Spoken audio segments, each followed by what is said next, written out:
I came to the UK in 2004, Christmas Eve, the 24th of December 2004, and I came from South Africa. My interactions with immigration started when I was about 18, I would say. I think initially I didn't really understand immigration, but when we had a lawyer and then we had to start signing on and things like that, that's when I really understood what immigration was. The thing with my issue was, as a young person, I overstayed, and my mum was ill. My mum had kidney failure, so my mum couldn't go home to sort my papers out. I definitely felt criminalized, if that's even a word. I just felt like a criminal. I almost felt like, someone was invasive, like I was questioned. It was invasive as well, because at that time I didn't really understand. I felt like I'd done something wrong coming to England. It made me feel ashamed of myself as well, because it just made me think and question myself as why am I here? What have I done? Am I going to get in trouble for wanting to be in this country? And I think it puts young girls and women in a vulnerable situation where they hold on to relationships that could be abusive. They stay in those situations much longer than they need to. It opens women up to prostitution.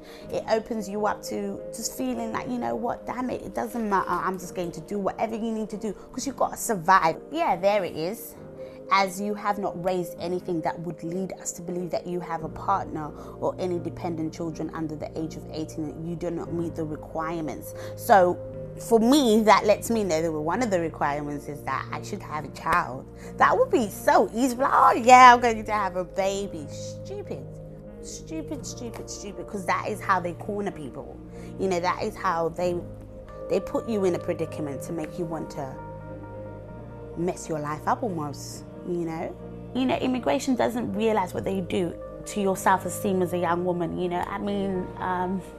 When you're around your peers, you feel bad about yourself. You don't have self-esteem. It's like, what do you do not to compete, but as a young person, I have my own ambitions. You almost feel like you have to sell your soul out. You have to sell yourself short to get what it is that you want. You are powerless. You're powerless financially because you can't work. I had to put my foot down and be like, I'm not going home. I'm not going to let you bully me out of my home. Do you know what I mean? England is my home. I've been here since I was 14. I've gone to school here. My formative years has been here. I have solid friendships. I've been friends with Naisha for how many years? Do you know what I mean? My mum's here, school's been here, college, my first boyfriend, everything, all my growing experiences has been in England. This is home. I've got a friend who goes to South Africa often, and he's like, you're just so westernized. You would just be a foreigner if you got home. And to feel like a foreigner in your own country where you were born is the worst feeling. And then to still feel like a foreigner in the country that you feel like is your home, it's just the worst.